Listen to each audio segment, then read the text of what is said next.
ప్రభునందు నాకు అత్యంత ప్రియమైనటువంటి వాళ్ళారా, మన ప్రభువును రక్షకుడైనటువంటి యేసుక్రీస్తు వారి యొక్క శుభనామంలో మీ అందరికీ నా హృదయపూర్వకమైన శుభములు వందనములు తెలియజేస్తున్నాను.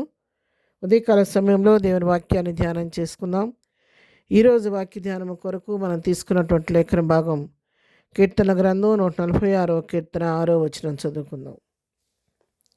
ఆయన ఆకాశమును, భూమిని, సముద్రమును, దానిలోని సర్వమును సృజించినవాడు, ఆయన ఎన్నడను మాట తప్పనివాడు. ఆమేన్. దేవుని నామమునకు మహిమ కలుగును గాక. ఈ లేఖన భాగాన్ని మనం గమనించినట్లయితే మన ప్రభు ఆయన శక్తిని గురించి, ఆయన ఔన్నత్యాన్ని గురించి, ఆయన మహిమను గురించి కొనియాడబడుతూ రాయబడినటువంటి మాటలు. మన ప్రభు ఆయన ఆకాశమును, భూమిని, సముద్రంలో ఉన్న సర్వాన్ని సృజించిన దేవుడు. అవును, ఆయన మన సృష్టికర్త. ఆకాశాన్ని, భూమిని, సముద్రం మాత్రమే కాదు, నిన్ను నన్ను కూడా నిర్మించినటువంటి సృష్టికర్త ఆయన మన సృష్టికర్త కాబట్టి సర్వ సృష్టి ఆయన మాటకు లోబడుతుంది, విధేయత చూపిస్తుంది, సృష్టికర్తను గణపరుస్తూ ఉంది, మహింపరుస్తూ ఉంది. మరి సర్వ సృష్టి ప్రభువును మహింపరుస్తూ ఉంటే ఆయన చేతి పని అయిన నీవు నేను కూడా నిత్యము ప్రభువును మహింపరచవలసినటువంటి బాధ్యత మన పైన ఉంది. ఆయన మహింపరచడం కోసమే ప్రభువును తన స్వరూపమందు తన పోలిక చొప్పున మనలను సృజించుకున్నాడు. 145వ కీర్తన 15-16 వచనాలను చూసుకుంటే, సర్వజీవుల కన్నులు నీ వైపు చూచున్నవి, తగిన కాలమందు నీవు వారికి ఆహారం ఇచ్చుదువు, నీవు నీ గుప్పిని విప్పి ప్రతి జీవి కోరికను తృప్తిపరుచున్నావు. చూడండి, సృష్టికర్త యొక్క పని చూడండి. ఇక్కడ ఆయన సృష్టికర్త కాబట్టి సర్వజీవుల కనులు ఆ సృష్టికర్త అయిన ప్రభు వైపు చూస్తున్నాయి. అంటే ఎందుకు? తగిన కాలమందు వాటికి ఆహారం ఇచ్చేది ఆయనే కాబట్టి నా దేవుడైన నా సృష్టికర్త నా ప్రభు ఎప్పుడు నాకు ఆహారం ఇస్తాడని తమ ఆకలి తీర్చుకోవటం కోసం ఆహారం కొరకు సర్వజీవులు కనులు ఆయన వైపు చూస్తూ ఉన్నాయని దేవుని వాక్యం సెలవిస్తుంది. అంతేకాదు, నీవు నీ గుప్పిలు విప్పి ప్రతి జీవి కోరికను తృప్తిపరుచున్నావు. లోకున్నటువంటి సర్వజీవులు మరి ప్రతి విధమైన జీవి యొక్క కోరికలను తృప్తిపరిచే దేవుడు.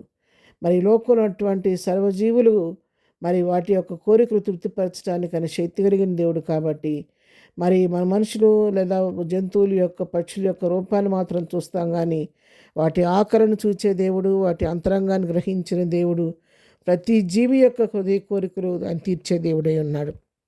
మరి ఇంతగా తన సృష్టి మీద శ్రద్ధ చూపిస్తున్న దేవుడు ఉదయకాలం వాక్యం వింటున్న నా యొక్క హృదయవాంఛను కూడా ఆయన తీర్చే దేవుడు, మన కోరికను కూడా తృప్తిపరిచే దేవుడు ఆయన. ఇంకా ఈ వాక్య భాగంలో మన కింద గమనించినట్లయితే, ఆయన ఎన్నడనూ మాట తప్పనివాడు. అవును, మన దేవుడు ఎప్పుడూ మాట తప్పే దేవుడు కాదు. అబద్ధం ఆడుటకు ఆయన నరుడు కాడు. ఒక మాట ఇస్తే దాన్ని నెరవేర్చే దేవుడే కానీ ఇది నా వల్ల కాదని వెనక్కి తీసుకునే దేవుడు కాదు. మనుషులైతే మాట తప్పుతారు, అన్నమాట నిలబెట్టుకోలేకపోవచ్చు, కానీ దేవుడు ఎప్పుడు కూడా ఆయన మాట తప్పే దేవుడు కాదు. ఒక మాట మనకు సెలవిచ్చాడంటే తప్పకుండా మన జీవితాల్లో ఆ వాగ్దానాన్ని తగిన సమయంలో ఆ మాటను నెరవేర్చే దేవుడు ఆయన. అలా నమ్మదగిన దేవుణ్ణి మనం దేవునిగా కలిగి ఉన్నందుకు మనం ఎంతగానో నిజంగా ధన్యులం. కాబట్టి ఉదయకాలం వాక్యం వింటున్నటువంటి నీతో నాతో ప్రభు మాట్లాడుతున్నాడు. సర్వసృష్టిని పోషిస్తున్న దేవుడు నిన్ను పోషిస్తాడు.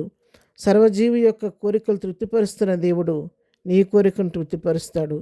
నీ జీవితంలో ఏదైనా ఒకవేళ దేవుని దగ్గర నుంచి వాగ్దానం పొంది వాగ్దానం ఇంకా నెరవేరలేదు, నా పట్ల దేవుడు చెప్పిన మాట నెరవేరలేదు అనుకుంటున్నామేమో, ఆయన ఎన్నడూ కూడా చేసిన వాగ్దాన్ని మర్చిపోయే దేవుడు కాదు. తప్పకుండా తగిన సమయంలో నీ పట్ల వాగ్దాన్ని నెరవేర్చే దేవుడు కాబట్టి విశ్వాసంతో ప్రభు వైపు చూచినప్పుడు ప్రభు దగ్గర నుంచి ప్రతి విధమైన ఈవిని పొందుకొని ప్రభు కృపలో ముందుకు పోగలుగుతాము. ప్రార్థన. ప్రేమగని తండ్రి, పరిశుద్ధుడా, నీ పాదముల కొందనాలు. ఉదయకాలం మాకు ఇచ్చిన మంచి శ్రేష్టమైన వాక్య భాగాన్ని బట్టి నీ కొందనాలనైనా. అవునాయన, నువ్వు ఆకాశాన్ని, భూమిని, సముద్రంలో దానిని సర్వాన్ని సృజించిన దేవుడు, నన్ను మమ్మలను సృష్టించిన దేవుడు, మా సృష్టికర్తమైన దేవా, నీకే మహిమ, ఘనత, ప్రభావాలు ఆరోపిస్తున్నాం. ఎన్నడూ మాట తప్పని మా దేవానికి స్తోత్రాలు. మా జీవితాన్ని ఇంతవరకు నమ్మదగిన దేవుడిగా నడిపిస్తూ వచ్చిన నీ ప్రేమకై నీ కొందనాలు. ఇక ముందు కూడా ఇంకా మా జీవితాల్లో ఏ మాట అయితే నెరవేరక, ఏ వాగ్దానం నెరవేర్పు కొరకు ఎదురు చూస్తున్నామో అటు ప్రియుల జీవితాల్లో నీవు ఇచ్చిన వాగ్దానాలు నెరవేర్చండి.